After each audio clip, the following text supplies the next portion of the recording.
अस्सलाम वालेकुम students, I am Mohammad अल मलिक और आज हम लोग पढ़ने जा रहे हैं जेनेटिक कोडॉन। जेनेटिक कोडॉन पढ़ने के लिए हमें कुछ चीज़ें माइंड में रखनी होती हैं, क्योंकि हमने इससे प्रीवियस लेक्चर में ये समझा था कि मैसेंजर आरएनए कैसे बनता है। मैसेंजर आरएनए बाय ट्रांसक्रिप्शन बनता है, और अब हम लोग देख रहे हैं कि ऊपर मैंने ट्रांसफ़र आरएनए की तस्वीर बनाई और नीचे मैसेंजर आरएनए की तस्वीर बनाई है। तो होता ये है कि जब ट्रांसलेशन करनी होती है ना, तो किसी भी मैसेंजर आरएनए को रीड करना होता है तो वो ट्रांसफ़र आरएनए रीड करके अमीनो एसिड को लेकर आता है और अपने एंटी कोडॉन लूप से एक ख़ास sequence of amino acid nucleotides के साथ अटैच होता है। वो जो न्यूक्लियोटाइड की सीक्वेंस है आरएनए के ऊपर 3 न्यूक्लियोटाइड की सीक्वेंस है जो कि स्पेसिफाई करती है किसी भी अमीनो एसिड को, उसको हम जेनेटिक कोडॉन कहते हैं। ठीक हो गया। तो जीन्स ने जब अपने अमीनो एसिड बनाने होते हैं तो वो कोडॉन्स के ज़रिए ही एक्सप्रेस करते हैं। अब वो जो 3 न्यूक्लियोटाइड का सीक्वेंस है, क्या ये 3 ही है, सही है या नहीं है? तो चलें इसको कंफर्म करते हैं ज़रा कि साइंटिस्ट ने पहले कंसिडर किया था कि 2 न्यूक्लियोटाइड्स का कॉम्बिनेशन जो है वो क्या है, बना सकता है जेनेटिक कोडॉन। लेकिन अगर हम उस तरह से देखें तो इतने ज़्यादा कोडॉन्स बनते ही नहीं हैं कि 20 अमीनो एसिड्स के लिए इनफ हो। 20 अमीनो एसिड जो है वो एक कॉमनली प्रोड्यूसिंग पॉलीपेप्टाइड चेन में मौजूद होते हैं। तो फिर जी फैसला किया गया कि 4 न्यूक्लियोटाइड्स का बनता है कोडॉन। तो वो बात भी गलत है, क्योंकि अगर 4 की हम बात करें तो 4 न्यूक्लियोटाइड के का जो इनका जो फार्मूला है वो 4 रेज़ टू पावर 2 बनना था। 4 रेज़ टू पावर 2 जो है वो सिर्फ 16 कॉम्बिनेशंस देता है, जो कि क्या है 16 अमीनो एसिड्स इतने नहीं चाहिए होते एक पॉलीपेप्टाइड के लिए। पॉलीपेप्टाइड के लिए कम से कम 20 न्यूक्लियोटाइड्स होना ज़रूरी है, 20 अमीनो एसिड्स का होना ज़रूरी है। और हमारी बॉडी के अंदर क्या है 20 ट्रांसफ़र आरएनए पाए जाते हैं। तो जाहिर सी बात है जब कॉम्बिनेशन ही 20 नहीं होगी तो 20 ट्रांसफ़र आरएनए का क्या काम है। तो इसलिए फिर क्या है जेनेटिक कोडॉन 3 पे ही कंफर्म किया गया कि 3 raise to power 4 raise to power 3, क्योंकि 4 होते हैं adenine, guanine, cytosine and thymine होते हैं, ये या यूरासिल होते हैं। ठीक है, तो इसके ऊपर आप 4 रेज़ टू पावर 3 लगाएं तो क्या बनता है 64। तो 64 कॉम्बिनेशंस बनती हैं हमारे पास जेनेटिक कोडॉन्स की, और वो इतनी ज़्यादा है कि वो 20 अमीनो एसिड से भी ज़्यादा किस्म के क्या है डिफरेंट अमीनो एसिड्स के रिपीटेडली भी क्या है अगर वो करें कोडॉन कोड करें अमीनो एसिड को, तो वो कर सकते हैं more than enough than the 20 nucleotides than 20 amino acids या 20 transfer RNA that are present in our body. तो चलें जी, अब हम अपने मेन टॉपिक की तरफ फर्दर चलते हैं। ये ट्रांसक्रिप्शन हम ऑलरेडी पढ़ चुके हुए हैं। आज हम लोग जो पढ़ रहे हैं वो क्या है, जेनेटिक कोडॉन है। जेनेटिक कोडॉन में क्रिक की जब वॉटसन एंड क्रिक ने अपने रिसर्चेस पे काम मुकम्मल कर दिया तो उसके बाद नायरनबर्ग, मार्शल नायरनबर्ग, फिलिप लीडर एंड हर्ष गोबिंद खुराना, यहाँ पर जो तस्वीर सेंटर में है वो हर्ष गोबिंद खुराना की है, और आपको एक साइड पे जो है वो क्या है फिलिप लीडर और हमारे पास मार्शल नायरनबर्ग नज़र आ रहे हैं। जो नीचे बैठे हुए हैं वो नायरनबर्ग हैं और जो ऊपर खड़े हुए हैं वो फिलिप लीडर हैं, और जो वाटसन क्रिक हैं वो आपको दूसरी तस्वीर में नज़र आ रहे हैं, यहाँ पे यानी कि तीसरी तस्वीर में नज़र आ रहे हैं जो एंड वाली है। तो ये सारे साइंटिस्ट ने इन्होंने काम किया जेनेटिक कोडॉन पे। अच्छा, ये जो वाटसन क्रिक का काम है उन्होंने तो अपना काम कर लिया था, ये जो बाकी के 3 रह गए हैं इन्होंने ये कन्फर्म किया था कि जो हम लोग बना रहे हैं 64 कोडॉन्स बना रहे हैं बाय द फार्मूला ऑफ 4:3, 4 की पावर 3, तो वो 64 जो कोडॉन्स बन रहे हैं क्या वो 64 के 64 ही कोड कर सकते हैं कि नहीं? तो ये प्रूव हुआ कि हाँ वो 64 के 64 ही क्या हैं जेनेटिक कोडॉन फंक्शनल होते हैं, और वो क्या है उन्होंने आर्टिफिशियल मैसेंजर आरएनए बनाया था आउटसाइड द सेल, और उन्होंने उसके ऊपर अमाइनो एसिड के वे ट्रांसफर आरएनए अप्लाई किए तो उन्होंने वर्क किया। हाँ जी, ये देखें जेनेटिक कोडॉन। अब ज़रा कोडॉन नंबर 1 हमेशा जो है वो AUG होता है। कोई भी मैसेंजर आरएनए ले लें उसका पहला कोडॉन AUG होगा, और AUGीन जो है वो अमीनो एसिड बनाता है, उसका नाम होता है मिथियोनिन, और हमेशा जो है वो स्टार्टिंग कोडॉन कहलाता है AUG।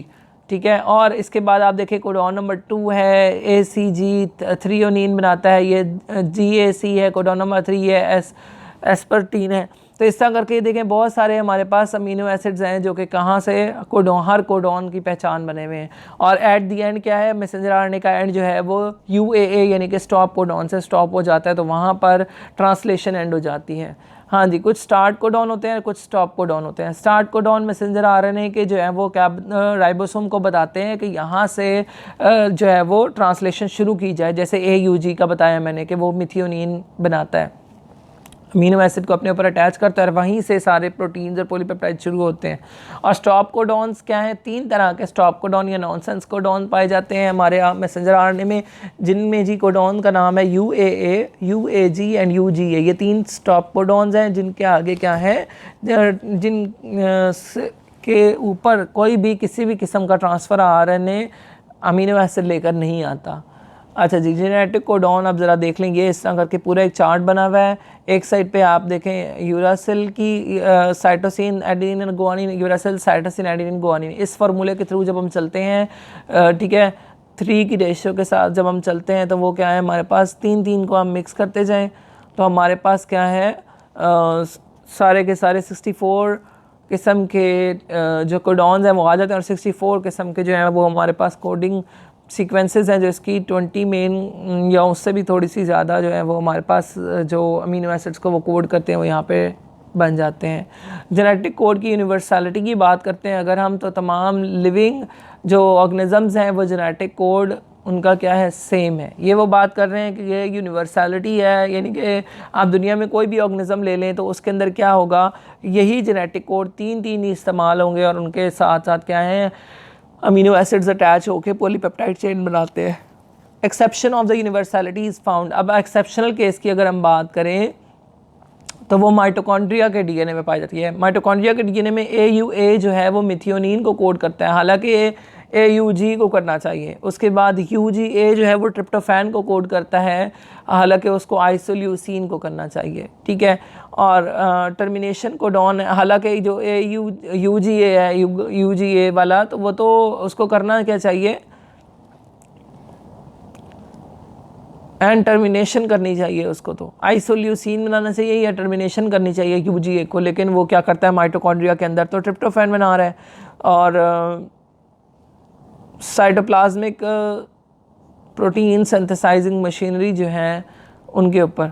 अच्छा, उसके बाद AGA और AGG की बात करें तो वो आर्जिनिन बनाते हैं साइटोप्लाज्म में, but in mitochondria they are termination codon. अब हमारे पास साइटोप्लाज्म में वो AGA और AGG आर्जिनिन वाला अमीनो एसिड बनाते हैं, उसके लिए इनकोड करते हैं, लेकिन जो हमारे पास माइटोकॉन्ड्रिया का DNA है वो इतना उलट जा रहा है कि वो क्या करता है, वो टर्मिनेट कर देता है यहाँ पर आके। हाँ जी, जो बुक का पेजेस हैं मैंने वो अटैच किए, 142, 143 एंड 144 तक आप लोगों ने आज पढ़ना है। तो इसके अंदर जो बातें की हैं, शुरू में वही बात की है कि 3 न्यूक्लियोटाइड का है सीक्वेंस है जो कि क्या है, पार्टिकुलर अमीनो एसिड को कोड करता है, और उसके ज़रिए क्या है, सारे अमीनो एसिड इकट्ठे होकर पॉलीपेप्टाइड चेन बनाते हैं, ठीक है। और अगर 4 की बात की जाए तो वो सिर्फ 16 तो वो इनफ नहीं थे। अगर 2 की बात की जाए तो वो क्या बनते हैं, 2 भी इनफ नहीं थे कि वो 20 अमीनो एसिड्स को इनकोड कर सकें। लेकिन जो 4 की पावर 3 है, यानी कि 3 अमीनो न्यूक्लियोटाइड का जो सीक्वेंस है वो क्या है, मोर देन 20 न्यूक्लियोटाइड्स को क्या अमीनो एसिड्स को इनकोड कर सकता है। वो 64 किस्म के क्या है अमीनो एसिड को इनकोड कर सकता है, ठीक है। और क्रिक के बाद किसने काम किया, मार्शल नाइनबर्ज ने किया, फिलिप लीडर और हरगोबिंद खुराना ने किया था, और 64 कोडॉन को चेक किया था आर्टिफिशियल मैसेंजर आरएनए के ज़रिए। और उन्होंने ये क्या है, amino acyl transferase outside the cell बना के उन्होंने ये सारा कुछ ट्राई किया था लेबॉर्ट्री में। उसके बाद उन्होंने यूनिवर्सलिटी की बात की कि यूनिवर्सलिटी क्या है इसकी, कि जो 64 कोडॉन्स हैं जिसमें से UAA, UAG और UGA ये तीनों क्या है, नॉनसेंस कोडॉन्स हैं, ये किसी भी अमीनो एसिड को कोड नहीं करते, जबकि AUG मिथियोनिन को इनकोड करता है हर किसी के अंदर। तो ये यूनिवर्सल बातें हैं, ये सारे के सारे एनिमल्स में सेम है। तो यहाँ पे आप देख सकते हैं कि इन्होंने सारे कोडॉन्स दिए हुए हैं और हर कोडॉन के आगे उनके रिस्पेक्टिव अमीनो एसिड को दिया हुआ है कि ये वाले कोडॉन इस अमीनो एसिड को कोड करेंगे, ये वाले कोडॉन इस अमीनो एसिड को कोड करेंगे। हाँ जी, नेक्स्ट हमारे पास आ जाता है अगले पेज पे, इसी पेज के नीचे वाली साइड पे आता है कि इसकी यूनिवर्सलिटी जो है वो इतनी भी ज़्यादा क्या है, यूनिवर्सल नहीं है।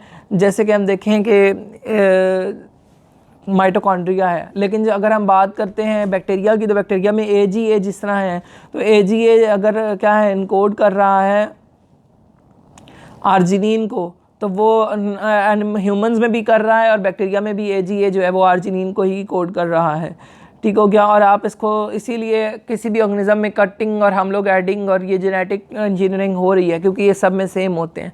अच्छा, और जो हम बात करें माइटोकॉन्ड्रिया में, तो माइटोकॉन्ड्रिया में कुछ चीज़ें जो हैं वो डिफरेंट आ रही हैं, जैसे यूजीए जो है वो कोडॉन असल में स्टॉप कोडॉन है, लेकिन माइटोकॉन्ड्रिया में ये क्या करता है, ट्रिप्टोफैन बनाता है। एयूए मिथ्योनिन बना रहा है, हालांकि एयूजी को बनाना चाहिए, और आइसोल्यूसिन जो है वो बनाना चाहिए इसको, और एजीए एंड एजीजी टर्मिनेशन कर देता है उसके अंदर, हालांकि इसको तो आर्जिनिन बनाना चाहिए था। It appears like genetic code is not quite universal, तो कुछ ऐसी चीज़ें इसकी हैं जो कि इसको यूनिवर्सल नहीं बनाती। शुक्रिया। कोई क्वेश्चन करना हो you can ask me. Thank you so much for watching guys. अल्लाह हाफ़िज़।